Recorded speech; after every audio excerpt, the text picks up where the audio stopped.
Hai teman-teman, selamat datang di channel saya, Suket Ijo Channel. Sebelum lanjut ke ceritanya, Suket Ijo Channel ingin menginformasikan kepada kalian, bagi para pecinta sneakers, Raffania Lariskan menyediakan berbagai macam model sneakers, baik sneakers pria, sneakers wanita ataupun bisa buat keduanya. Berikut model sneakers yang kami tawarkan.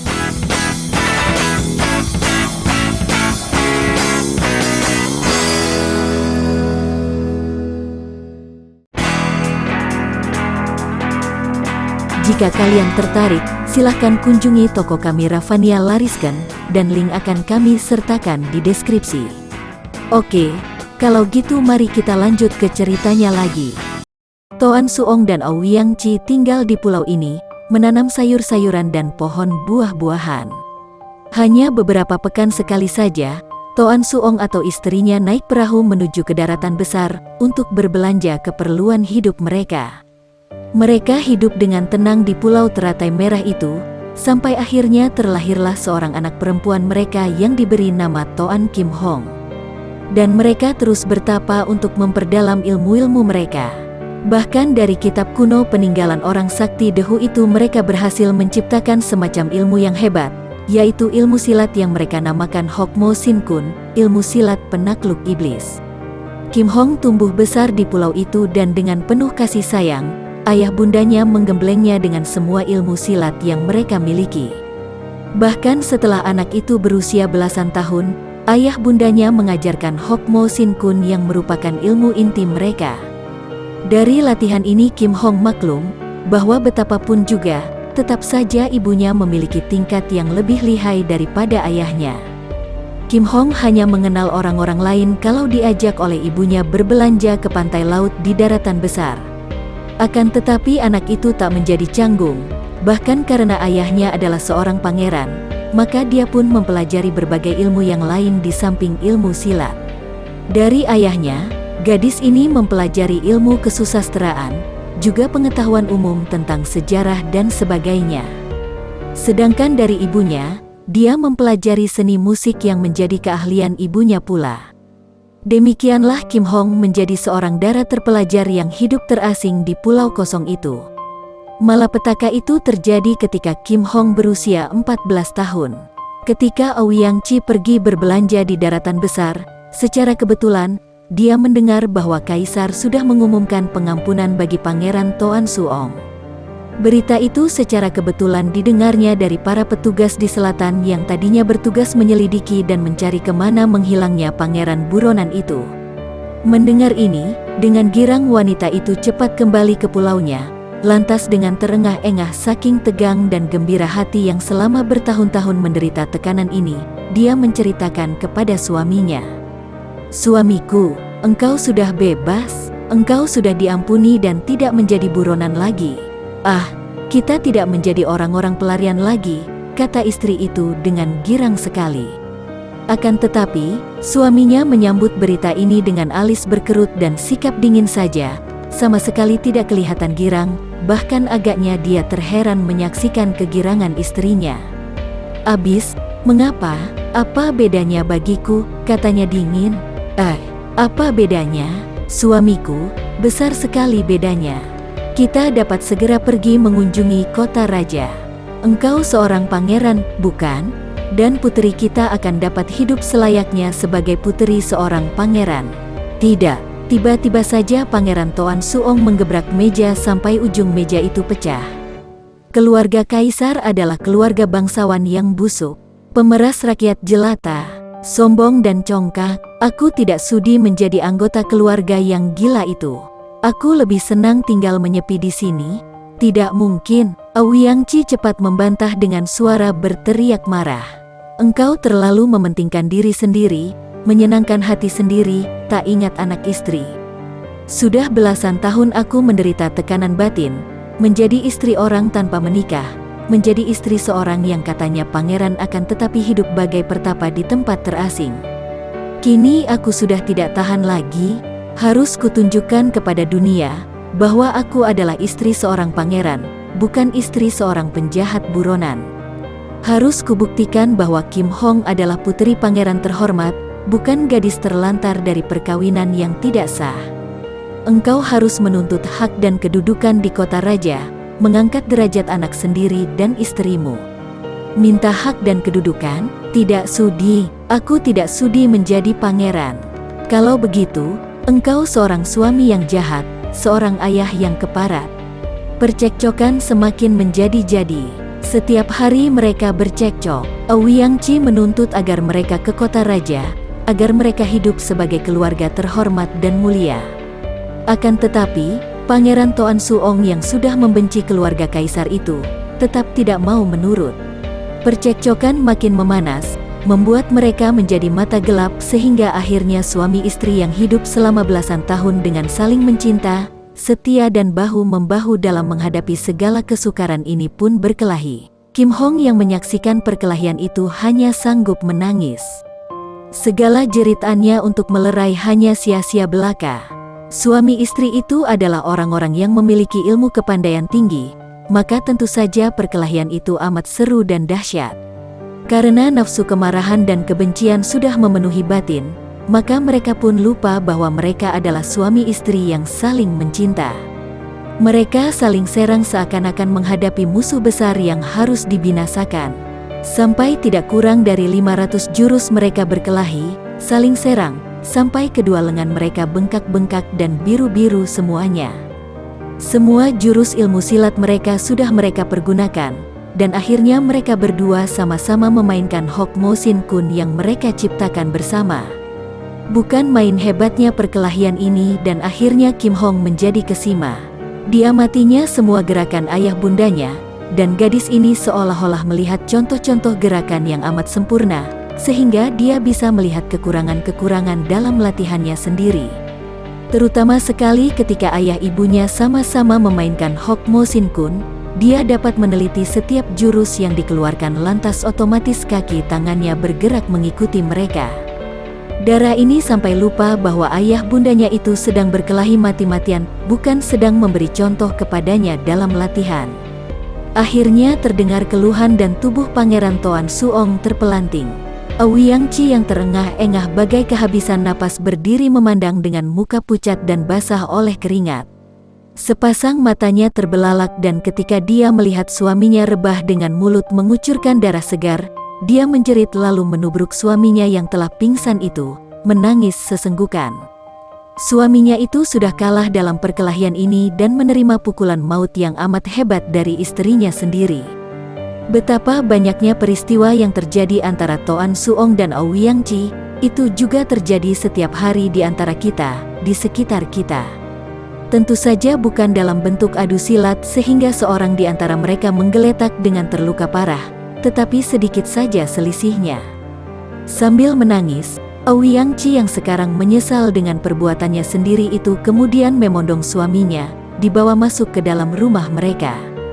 Dia merawat suaminya, akan tetapi pukulannya terlampau hebat sehingga suaminya tak pernah sadar lagi dan tewas 2 hari kemudian. Istri ini menangisi kematian suaminya, menangisi serta menyesali perbuatannya sendiri, menyesali pula sikap suaminya yang sangat keras kepala.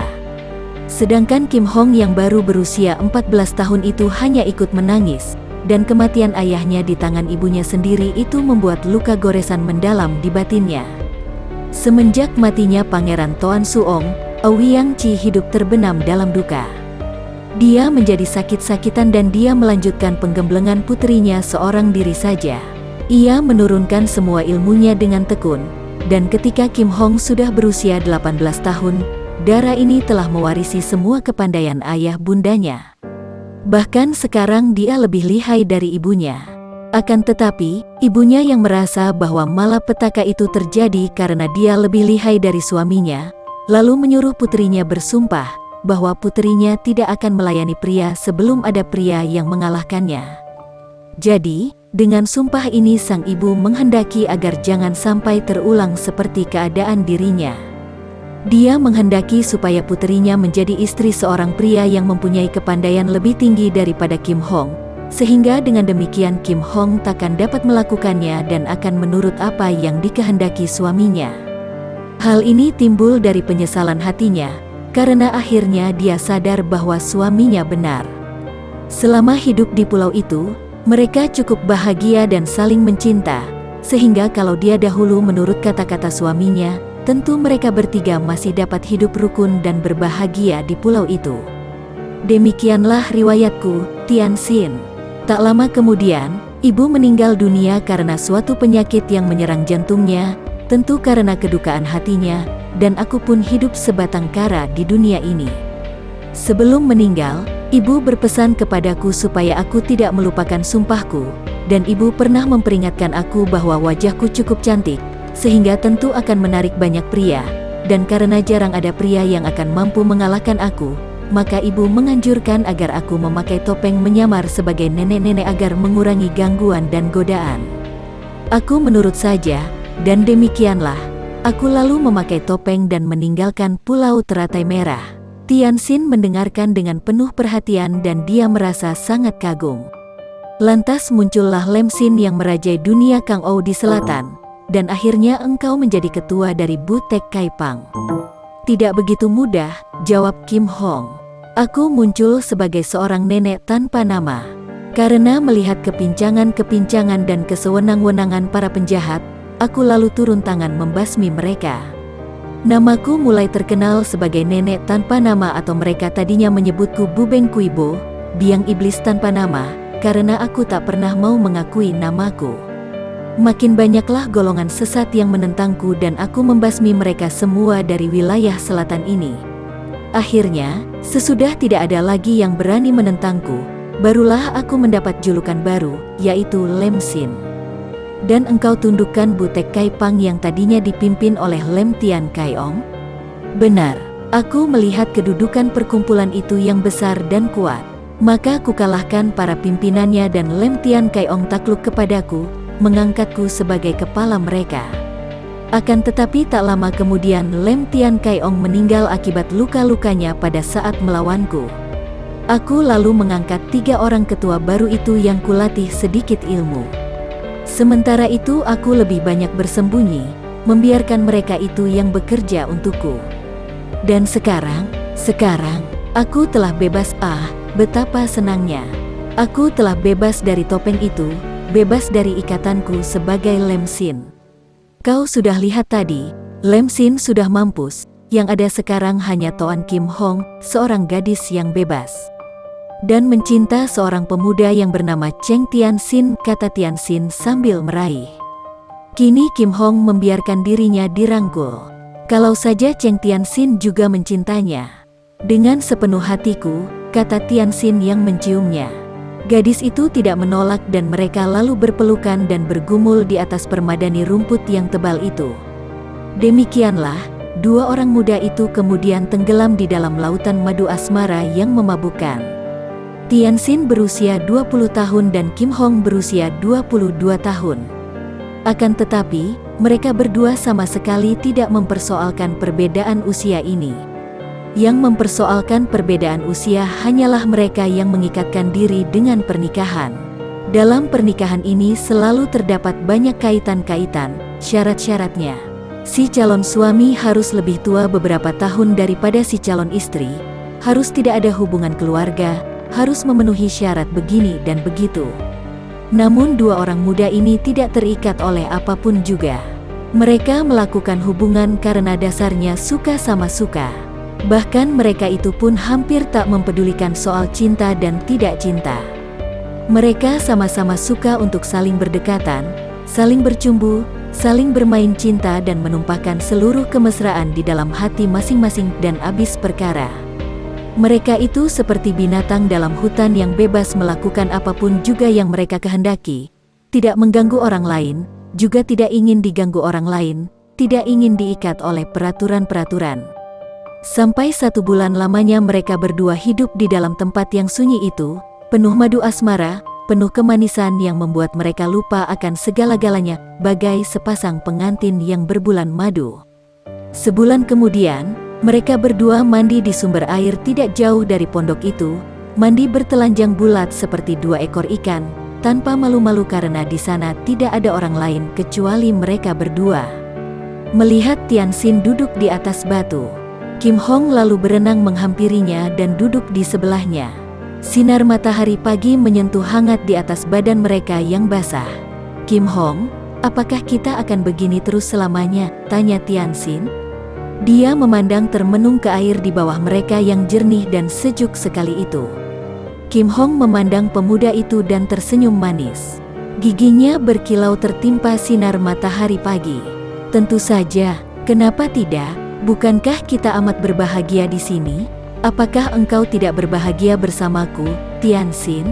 Tianxin merangkul. "Tentu saja, Kim Hong. Aku merasa berbahagia sekali bersamamu di tempat ini.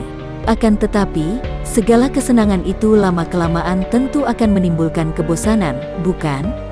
Tiba-tiba Kim Hong mengibaskan lengan pemuda itu yang merangkulnya, kemudian dia mendorong dada Tianxin dengan kuat. Tianxin mengelak dan tentu saja tubuhnya terjatuh ke dalam air karena batu yang mereka duduki itu sempit saja. "Biur." Tianxin berenang menghampiri lagi. "Kim Hong, mengapa engkau?" tanyanya sambil memegangi batu. "Kau bilang sudah bosan denganku? Ah, pergilah, jangan mendekat." Kakinya menendang ke arah kepala Tianxin. Tentu saja pemuda itu tidak membiarkan kepalanya ditendang, maka dia pun cepat menyelam dan menjauh. "Nanti dulu, engkau pemarah benar. Siapa bilang aku bosan kepadamu? Nah, kesinilah, akan kuperlihatkan kepadamu bahwa aku tak pernah bosan." Tianxin meraih dan dapat menangkap kaki dara itu, menariknya hingga Kim Hong juga terjatuh ke dalam air. Mereka saling menyiramkan air, bergurau dan akhirnya Kim Hong terlena dalam pelukan Tianxin yang menciuminya. "Kenapa kau tadi bilang bosan? Dengarlah dulu, sekarang aku tidak bosan. Akan tetapi aku tahu betul bahwa kesenangan kelak akan membosankan, baik kepadaku maupun kepadamu. Hidup terasa hambar bila setiap hari hanya bersenang-senang saja seperti kita sekarang ini, bukan?" Dia berhenti sebentar sambil menyingkap rambut yang sebagian menutup wajah yang cantik itu. "Perlu ada selingan, sayang, itu baru namanya hidup. Selama ini aku terbiasa oleh ketegangan-ketegangan, dan perlu apa kita belajar ilmu silat kalau harus membenamkan diri di tempat sunyi ini terus-terusan? Apakah engkau ingin meniru mendiang ayah bundamu yang dulu menyembunyikan diri di pulau kosong? Kita tidak perlu bersembunyi. Kita dapat melihat dunia ramai." Kim Hong termenung, lantas mengangguk. "Agaknya engkau benar, Tianxin. Aku terlalu terpengaruh oleh kehidupan orang tuaku, sehingga tanpa kusadari aku ingin meniru pada mereka, karena aku sudah terbiasa dengan kesunyian. Nah, sekarang apa kehendakmu?" "Aku menurut saja. Aku ingin keluar dari tempat sunyi ini. Aku hendak mencari dan menantang, juga hendak mengalahkan orang-orang seperti Tung Haixian, Si Tianong, dan Pak San Kui." "Ih, kau gila. Mereka itu adalah datuk-datuk kaum sesat yang lihai sekali dan memiliki banyak kaki tangan. Engkau akan mencari bahaya maut menentang mereka." "Justru itulah, sayang. Aku ingin menentang mereka, ingin menentang bahaya. Tahukah engkau, dalam ketegangan dan bahaya itu terdapat kenikmatan?" Kim Hong mengangguk. Hal itu pernah dialaminya pada waktu dia masih menjadi Lem Sin selama hampir 4-5 tahun lamanya. "Tapi, menentang mereka sungguh berbahaya sekali," katanya. "Tidak, kalau engkau berada di sampingku, engkau tentu mau membantuku, bukan?" Terdengarnya menarik juga. "Tapi, kenapa sih engkau ingin menentang dan mengalahkan mereka?" "Bukan apa-apa, hanya ingin memuaskan hatiku saja. Kau tahu, mendiang ayahku dahulu ingin menjadi jagoan nomor 1 di dunia, dan aku belum puas kalau aku tidak membuat cita-citanya itu menjadi kenyataan. Sesudah aku mengobrak-abrik mereka, itu berarti aku sudah mengalahkan 4 datuk kaum sesat termasuk Lem Sin, maka berarti aku telah menjadi jagoan nomor 1, bukan? Apabila engkau mau membantuku, aku yakin bahwa aku pasti akan berhasil mengobrak-abrik ketiga datuk itu, karena sebenarnya aku pernah mengukur kepandaian mereka, bahkan sempat menang pada waktu bertanding melawan Si Tianong dan Pak San Kui." Kemudian dia menuturkan pengalaman-pengalamannya ketika dia mengalahkan 2 orang datuk itu. Kim Hong termenung. "Aku jadi ingin sekali untuk menguji kepandaianku sendiri. Dan aku pun ingin bertemu dengan orang-orang pandai. Siapa tahu ada pria lain kecuali engkau yang dapat mengalahkan aku.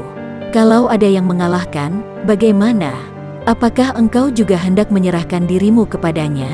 Melihat pandang mata pemuda itu yang mengerutkan alisnya, tiba-tiba Kim Hong tertawa.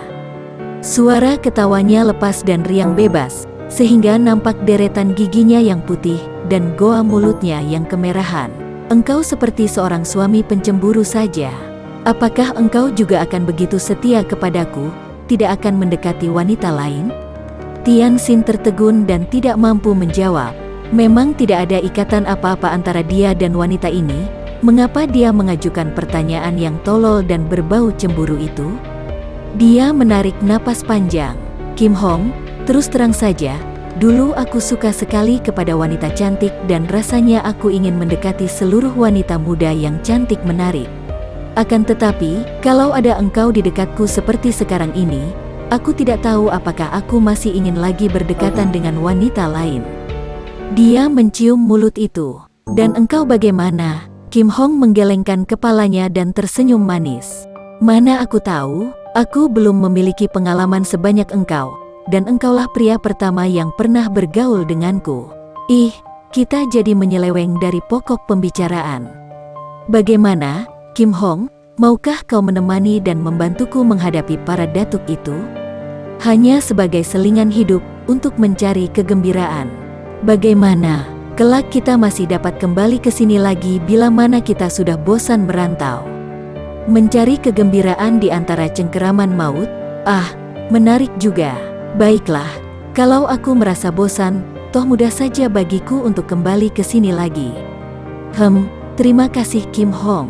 Engkau memang manis." Tianxin menciumi darah itu. Sambil tertawa dan bergurau, mereka saling berciuman dan akhirnya Kim Hong yang kembali mendorongnya.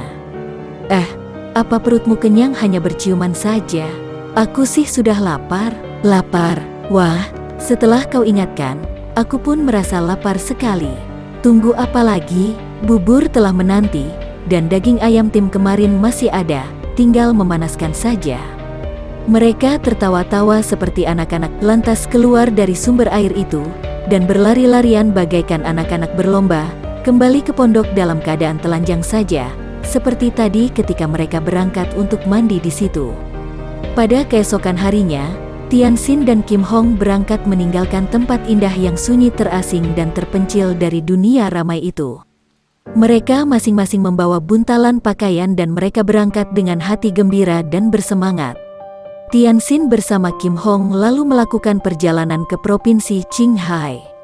Tianxin bermaksud untuk lebih dahulu mengunjungi si Tianong yang tinggal di Sining di dekat Telaga Besar Qinghai. Mereka melakukan perjalanan seenaknya saja, tak tergesa-gesa, karena selama 4-5 tahun ini Kim Hong hanya tinggal di Hengyang, dan sebelum itu malah selalu berada di dalam pulau kosong, maka sekarang memperoleh kesempatan merantau dengan Tianxin. Dia ingin menikmati setiap tempat indah yang dilaluinya. Oleh sebab itu, mereka pun melakukan perjalanan seperti pelancong-pelancong saja, atau bagaikan sepasang pengantin baru yang sedang melakukan perjalanan bulan madu yang manis.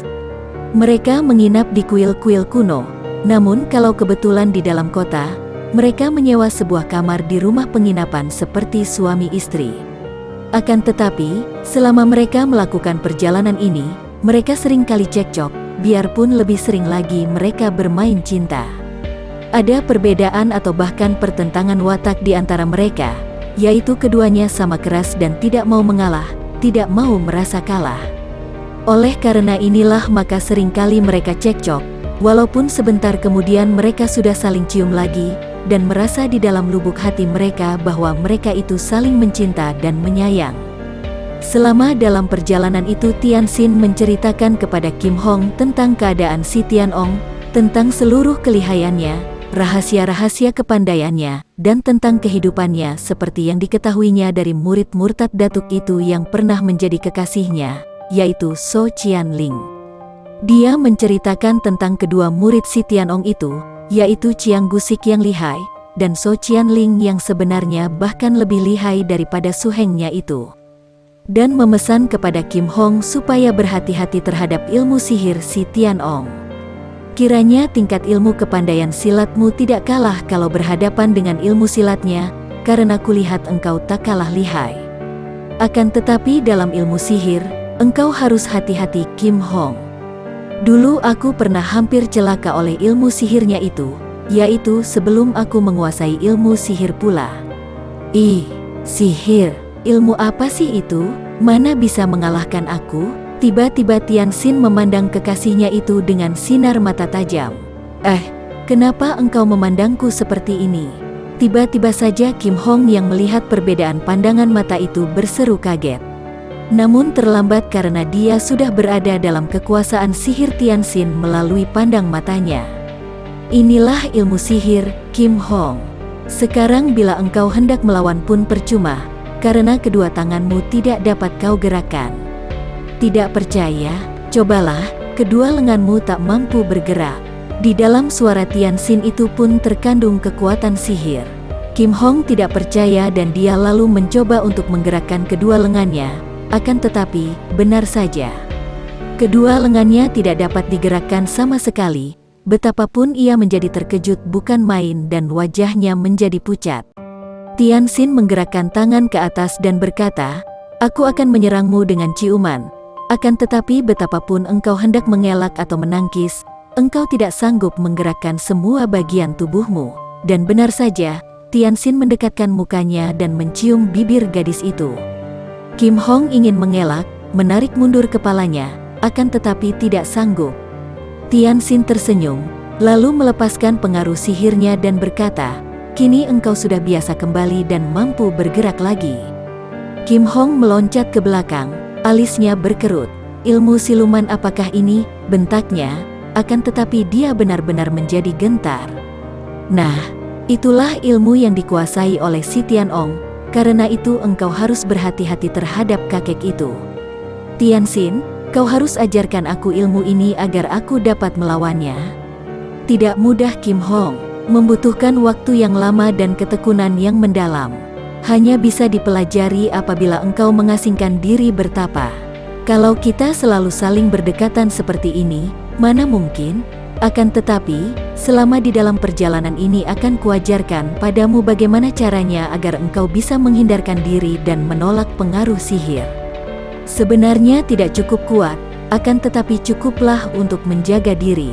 Asal engkau tidak lengah, asal perhatianmu tidak sampai ditarik olehnya, maka dia tidak akan dapat menguasai pikiranmu. Mereka melanjutkan perjalanan dan di sepanjang perjalanan, Tianxin mengajarkan ilmu penolak sihir kepada Kim Hong. Sebetulnya yang diajarkan itu hanyalah cara memperkuat pikiran, agar tidak mudah ditarik perhatiannya dan dikuasai lawan.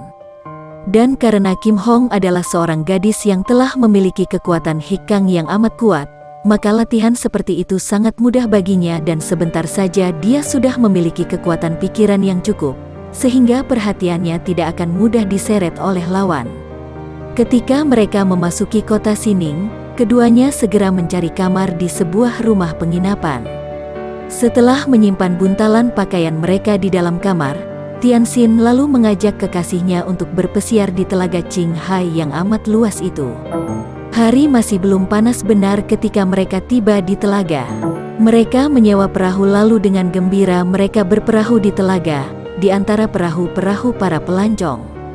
Sambil berperahu mereka membuat sajak-sajak, makan daging panggang serta kacang, minum arak wangi, kemudian setelah matahari naik tinggi barulah mereka kembali ke kota Sining.